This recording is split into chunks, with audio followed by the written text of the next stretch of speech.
Hello everybody, welcome back to HardReset.Info. In today's video, I'll show you how to easily fix ghost touch problem on your OnePlus Pad 3.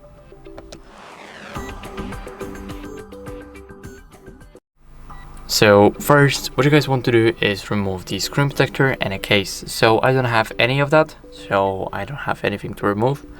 But if you do have a screen protector, then it might be the issue of your ghost touch is appearing on the screen.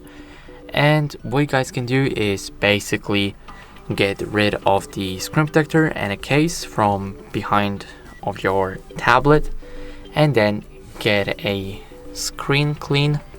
So basically get your microfiber cloth ready and then remove any debris or moisture. So now let's give it a few swipes. They have to be gentle, don't push anything. Do it gently. Now, if it wasn't enough for you, then you can continue. But after cleaning your screen, what you guys can do is check if you have any software updates available. If you do, then that's great, because you need to go to settings, scroll down, and go over to the system and update.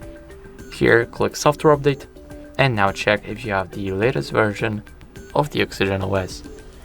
If you do, then that's great, and if you don't, then you might want to update as fast as possible. So that'd be it for the video. I hope it was helpful, and if it was, then leave a like, sub, and a comment, and I'll see you in the next one.